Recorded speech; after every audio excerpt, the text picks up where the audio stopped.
Kuri ubu kwitwa umusirimu ntibikigaragarira mu myambarire gusa n'ibyo utunze, ahubwo bisigaye bigaragazwa na telefone utunze nanone ariko itaribonetse ariyo yose. Imwe muri izo ni iPhone. Iyo ushaka kugaragaza ko usobanutse uzamura akabuto mu mufuko wawe iyo ugafite. Buri mwaka akenshi muri Nzeri uruganda rukora ubu bwoko bwa telefone za iPhone rwitwa Apple rusohora telefone nshya ibigezweho latest version. Kuri ubu hasohotse yitwa iPhone 15, iPhone 15 Plus, iPhone 15 Pro ndetse na iPhone 15 Pro Max. Izi ni telefone zisohoka abantu bakazimaranira bakamara iminsi myinshi bazitegereje ku maduka zitaranasohoka yewe bitewe n'ikoranabuhanga rigezweho ziba zikoranye. Kamera zirema ifoto, kuba yifite agaragara nk'uwihariye muri societe n'ibindi. Gusa kuri ubu kimwe mu byo batari bake bishimiye nuko izi telefone za iPhone kuri ubu zatangiye gukoresha imigozi isanzwe ikoreshwa n'izindi telefone zo mu bwoko bwa Android yitwa USB-C mu kuzongeramo umuriro. Muri uyu mwanya tugiye kuvuga kuri iPhone 15 na genzi zazo ndetse n'amasaha ya Apple bigendana Apple Watch. Turareba ikoranabuhanga zikoranye, agashya kaba kazitandukanye n'izazibanjirije ndetse nuko zigura ku isoko umenye neza niba wazigondera. Turareba kandi n'igihe zizagerera ku masoko atandukanye harimo n'ayo mu Rwanda. Niba uri mushya kuri uyu muyoboro wa Xmenya ndakubitsa gukanda subscribe ugakora no kunzogera kugira ngo ujye ukurikirana ibiganiro nk'ibi bidasanzwe mu buryo bworoshye cyane. Muri kumwe na Mr Buda, muhawe ikaze. Kuwa 12 Nzeri kuri yanzu y'ikiziga izwi nka Apple Park iherereye mu gace ka Cupertino muri Silicon Valley ni muri leta ya California aha ni muri Amerika, nibwo ibirori byiswe Apple One Trust byabaye, aho herekaniwemo telefone zo mu bwoko bwa iPhone zigezweho ndetse n'amasaha ya Apple Watch Series 9. Ikiba gitegerejwe cyane ariko birumvikana ko ari izi telefone zimaranirwa n'abatari bake, aho buri wese aba ashaka kuyibikaho mu bambere. Kuri inshuro nk'uko bisanzwe Apple yashyize hanze telefone nye arizo iPhone 15, iPhone 15 Plus, iPhone 15 Pro ndetse na mukuru wazo iPhone 15 Pro Max. iPhone 15 ndetse na 15 Plus usanga zihuje byinshi ubwazo ndetse n'izazibanjirije za 14 series. Mu ngano izi zipima inch 6.1, ikoranabuhanga ry'ikirahure cya OLED, kamera ya megapixel 48, iPhone 15 ipima grama 171, naho iPhone 15 Plus igapima grama 201 z'uburemere.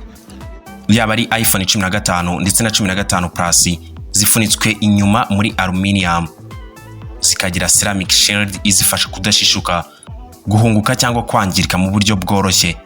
Zikaba ziri mu mabara 5 ariyo umukara, ubururu, umuhondo, icyatsi n'ibara ry'amashovi rizwi nka pink. iPhone 15 ndetse na iPhone 15 Plus zombi zikozwe na chip ya Apple A16 Bionic izwiho gutuma telefone yihuta ndetse igakora ibintu byinshi cyarimwe tasks. Gusa iyi n'ubundi ni nk'ikoranye na iPhone 14 series zayibanjirije. Gusa muri iPhone 15 series ho hakaba hiyongeramo iOS ya 17. Nubwo iPhone 15 ndetse na genzi yayo ya iPhone 15 Pro Max zo zifite Apple A17 Bionic, ikabiri mu zambere zihambaye ziboneka mu matelefone ku isi kuri ubu. Ku bijyanye n'ububiko storage, izi telefone zihera kuri gigabyte 128, gigabyte 256 ndetse na gigabyte 512. Ibijyanye na kamera byo turazi kubivugaho tugeze kuri iPhone Pro Family. Mbere yuko dukomeza ariko ndakwibutsa gukanda like kuri iyi video uri kureba nonaha niba wayishimiye.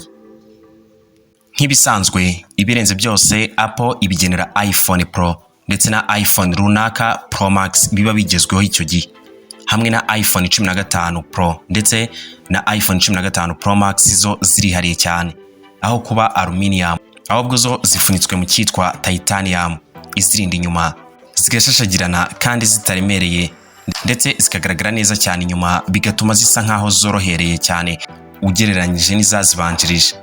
Iyi titanium mu busanzwe ikoreshwa inyuma h'indege, aircraft design. iPhone 15 Pro Max ifite ubunini bwa inch 6.7 ikagira kamera 3 ku mugongo wayo zituma ibasha gufata amafoto mwese mukunda kuko bari ku rwego rwo hejuru high quality. Kuri kamera ikintu bongeyeho ku bushobozi yari isanganwe n'ubushobozi bwo gukurura ibintu biri mu ntera ndende ikabikwegereza neza bwikuba inshuro 5 ukurikije aho byari biri 5x optical zoom. Gusa hano telefone nka Samsung muri version zayo za Galaxy Ultra optical zoom zayo ziri ku rwego rwo kukwegereza ibintu bwikuba inshuro 10. Ni mu gihe Google nayo yari yakoresheje 5x optical zoom muri telefone zayo za Pixel 7 Pro, aho bamwe bahera bavuga ko Apple ihora isohora telefone zijya kunganya ubushobozi kandi ikazibonamo agafaranga gatubutse. Ikindi kintu cyihariye kuri izi iPhone 15 Pro ndetse na iPhone 15 Pro Max nuko kuri kamera zazo bitakiri ngombwa kubanza kwemeza ko ushaka ifoto itagaragaza ibiri inyuma izwi nka portrait, kuko uburyo ikozwemo ubwayo bukwemerera kuyigira portrait na nyuma yo kuyifata. Kimwe mu byo abakoresha izi telefone zo mu bwoko bwa iPhone bahise bashidukira bakemeza gushaka uko batunga iyi telefone hakiri kare. Izi iPhone 15 zose zifite megapixel 48 kuri kamera y'ibanze y'inyuma main camera ndetse n'iya megapixel 12 kuri kamera yayo ya kabiri ultra wide camera nkuko byari bimeze kuri iPhone 14 zayibanjirije. Ikabifata video ya 4K resolution kuri frame rate ya 60 ku isegonda. Gusa Apple yo ivuga ko yongereye ubushobozi butuma udukoresha dutunganya amafoto tuzwi nka photo engine processors, ku buryo amafoto ya iPhone 15 agomba kuza asa neza cyane kurusha ayizayibanjirije zose. iPhone 15 Pro ndetse na Pro Max zifite icyitwa action button, twavuga ko yasimbuye mute button yari imenyerewe ku ma iPhone kuva kera. Iyi action button izajya kwemerera kuyiha amabwiriza y'ibyo ikora mu gihe uyikanzeho. Wenda uti igihita ikina indirimbo mu gihe uyikanze, gufungura kamera, gushakisha murandasi n'ibindi byose ushaka wabitegeka ikabikora mu gihe uyikanzeho. Action button. Kimwe mu bindi bintu iPhone yongereye ubushobozi bwayo no gukiniraho imikino kuri telefone za iPhone 15. Games ubusanzwe yasabaga imbaraga nyinshi cyangwa ntinakinirwe kuri telefone. Gusa hamwe na Apple A17 Bionic, Apple ivuga ko bishoboka gukiniraho imikino nka Assassin's Creed Mirage isaba ubushobozi buhambaye bwa mudasobwa. Kare twageze kubabwira ko umugozi usanzwe ukoreshwa muri telefone n'ibindi bikoresho byinshi by'ikoranabuhanga kari nawo iPhone zose zigiye kuzajya zikoresha, ahanini biturutse ku mategeko y'umuryango w'ubumwe bw'ibihugu by'Uburayi asaba kampani zose zikora telefone gukoresha uyu mugozi bitarenze mu mwaka wa 2024. Ni muri urwo rwego Apple nayo yahisemo kuwukoresha hakiri kare cyane. Ibi bizatuma byorohera abakoresha izi telefone kwinjizamo umuriro mu buryo bworoshye cyane ndetse n'umuvuduko wo koherezaho amakuru, aho kuri iPhone 15 na iPhone 15 Plus ushobora kohereza amakuru ku muvuduko wa megabyte 480 ku isegonda, naho kuri iPhone 15 Pro ndetse na iPhone 15 Pro Max uyu muvuduko ushobora kugera kuri gigabyte 10 ku isegonda. Ntawavuga ku kwinjiza umuriro ngo twirengagize nuko usohokamo. iPhone 15 zose zikoranye battery za lithium ion zicagingwa, aho iPhone 15 ishobora kumara amasaha 80 icuranga umuziki cyangwa ikamara amasaha 20 ikina amashusho video. iPhone 15 Pro Max yo yisumbuyeho kuko yo ishobora kumara amasaha 100 ikina indirimbo cyangwa se nanone ikaba yamara andi masaha 20 ikina video. Gusa ibi ni iby'uruganda rwa Apple rwitangariza ku rubuga rwabo, birumvikana ko haba harimo no kwamamaza, ariko reka dutegereze igihe kizabitubwira. Izi telefone za iPhone 15 zijyamo SIM card imwe ntoya cyane na no SIM, ndetse ukaba wemerewe no kongeramo izindi ariko uzimanuye kuri internet zizwi nka eSIM, nubwo zitaragira mu bihugu byinshi cyane ngo zitangire gukoreshwa ku bwinshi. Izi telefone zose kandi ziza zifite Dynamic Island ikwemerera gukora ibintu ariko utanyuze mu nzira nyinshi. Ziza zirimo robo ubwira ikagusubiza yitwa Siri, Face ID, uburyo bwo kwishyurana bwa Apple Pay. Zikaba zifite crash detection ihita itabaza ku kanya mu gihe habaye impanuka n'ibindi. Kuri inshuro kandi Apple yasohoye amasaha yakunzwe cyane azwi nka Apple ku nshuro ya 9, Apple Series 9 aho ushobora no kuyikoresha ibintu binyuranye nko kwitaba uramutse uje intoki ebyiri zawe gusa arizo mukubita rukoko n'igikumwe cyawe ubundi ibindi byose bikikora. Mbere yuko tugera ku biciro by'izi telefone ariko ndakubitsa gukora subscribe niba utarayikora kugira ngo ujye ukurikirana ibiganiro nk'ibi by'ubwenge hano kuri Xmenya mu buryo bworoshye cyane. Nubwo izi telefone zatangajwe kwa 12 Nzeri, abambere bazatangira kuzigura guhera ku itariki 15 Nzeri mu bambere, ibi byitwa pre-order.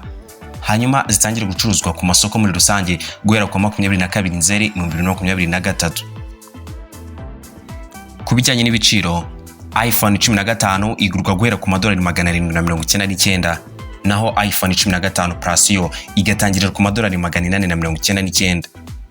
iPhone 15 Pro yo ihera ku madolari 999, naho kabuhariwe iPhone 15 Pro Max igahera ku madolari 1199 kuzamura.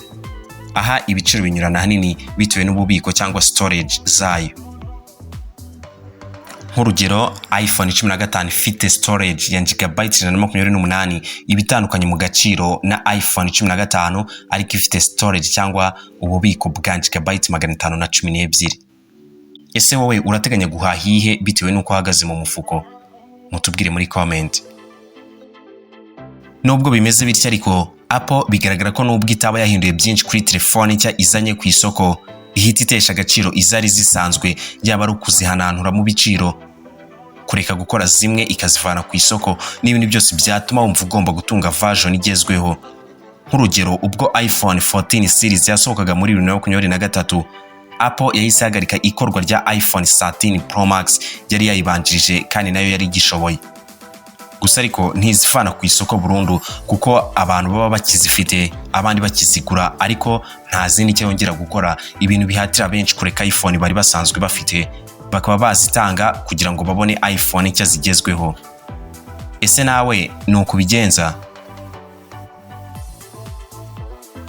Ku rundi ruhande ariko mukeba wa iPhone ukomeye cyane Samsung nawe ntaba yicaye ubusa, cyane ko byagaragaye ko mu magerageza menshi yakozwe hagati ya iPhone 14 Pro Max na Samsung Galaxy S23 Ultra, Samsung yatsinze menshi muri yo.